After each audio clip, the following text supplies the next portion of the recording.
pasar mana yan?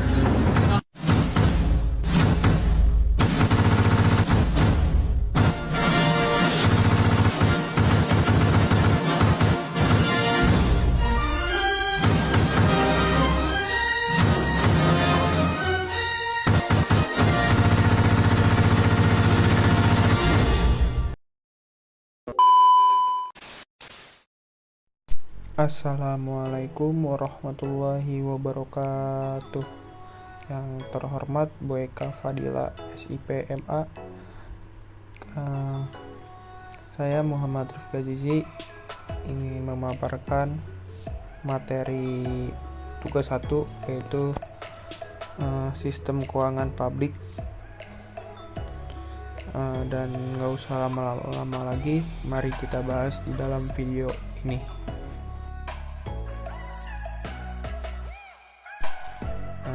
Oke, yang pertama-tama yang akan kita bahas adalah konteks reformasi di pemerintahan.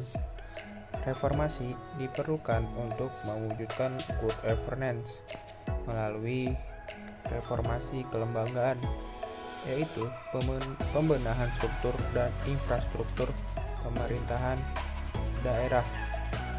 Terus selanjutnya ada reformasi manajemen publik. Merupakan perubahan dalam pola pikir dan model manajemen pemerintahan sesuai perkembangan zaman.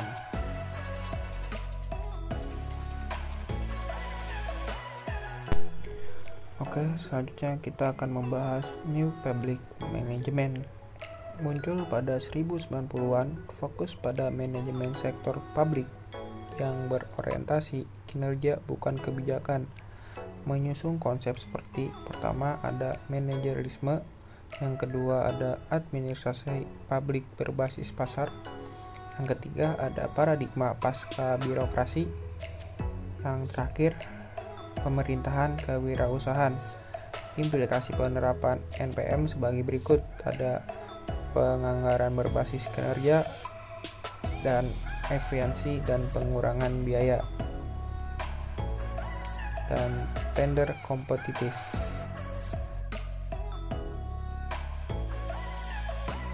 Oke, berikutnya kita akan membahas definisi ilmu keuangan negara. Menurut Carl Kippy, adalah ilmu yang mempelajari penggunaan dana oleh pemerintah untuk membiayai kegiatan negara. Fokus utama pada alokasi dan penggunaan di dana publik. Berikutnya ada menurut Maastricht, adalah keuangan negara mencakup masalah yang lebih luas seperti pemasukan dan pengeluaran pemerintah serta kebijakan ekonomi terkait pelaksanaan APBN. Dan selanjutnya kita akan membahas prinsip-prinsip pokok pengeluaran negara. Menurut Adam Smith, ada 7 asas pengeluaran negara. Yang pertama ada asas moralita, adalah pengeluaran negara harus beretika dan bermanfaat. Dan yang kedua ada asas nasionalita, adalah mendukung kepentingan nasional. Dan yang ketiga ada asas kerakyatan, yaitu melibatkan kepentingan rakyat. Yang keempat ada asas rasional, yaitu pengeluaran dilakukan secara logis dan efisiensi. Yang kelima ada asas fungsional atau teologis, merupakan disesuaikan dengan fungsi dan kebutuhan masyarakat. Yang keenam ada asas perkembangan, yaitu mendorong kemajuan dan pembangunan. Yang terakhir, yang ketujuh, ada asas keseimbangan dan keadilan, yaitu menjamin distribusi sumber daya yang adil.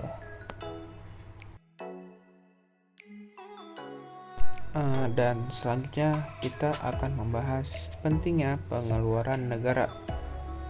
Pengeluaran negara merupakan aspek vital atau penting dalam keuangan negara, dan ini sangat menentukan dalam pencapaian kesejahteraan masyarakat yang berkeadilan sosial, dan juga berkaitan erat dengan peran dan fungsi pemerintah, yaitu semakin besar peran pemerintah, semakin kompleks pula pengeluarannya.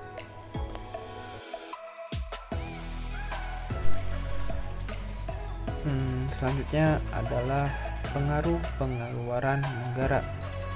Merupakan perwujudan kebijakan pemerintah untuk jangka waktu tertentu dan diharapkan memberikan dampak positif sesuai kebutuhan masyarakat dan kemampuan fiskal. Dapat mengoptimalkan penerimaan negara baik di tingkat pusat maupun di daerah.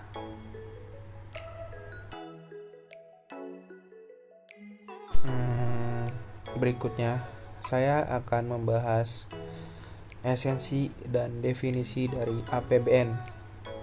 APBN adalah alat negara untuk mewujudkan janji kemerdekaan masyarakat adil, makmur, dan bersatu. Merupakan kontrak sosial antara rakyat melalui DPR dan pemerintah, dan diatur dalam pasal 23 ayat 1 Undang-Undang Dasar 1945 dan Undang-Undang Nomor 17 Tahun 2003. APBN juga disusun dan dijalankan secara terbuka dan bertanggung jawab demi kemakmuran rakyat. Di dalam UU Nomor 17 Tahun 2003, APBN adalah rencana keuangan tahunan pemerintah pusat yang disetujui DPR, dan APBN berlaku dari 1 Januari hingga 31 Desember.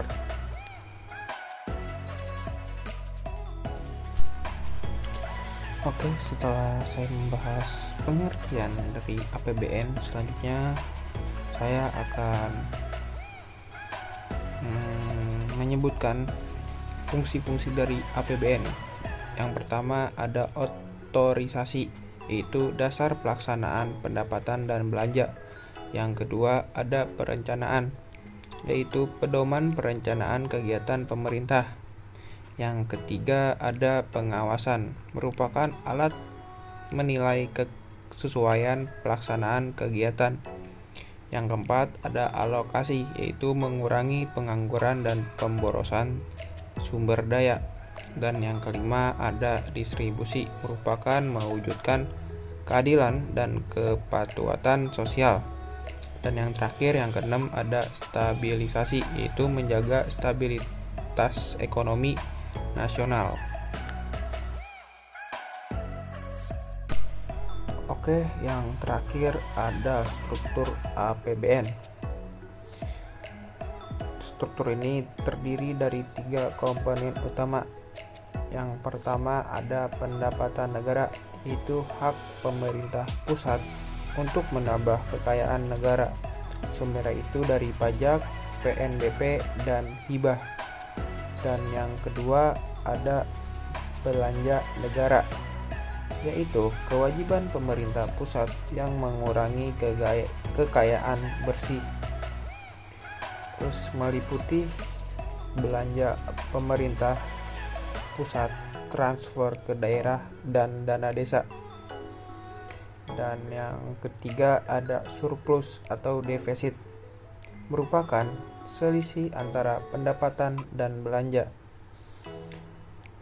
Surplus biasa digunakan untuk dana cadangan, pembiayaan tahun berikutnya, atau penyertaan modal. Terus jika defisit, perlu ditentukan sumber pembiayaannya.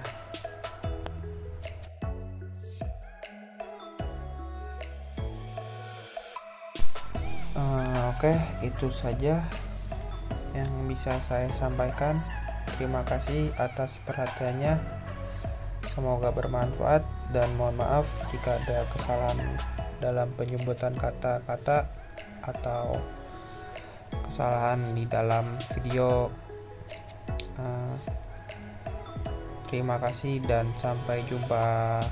Dadah.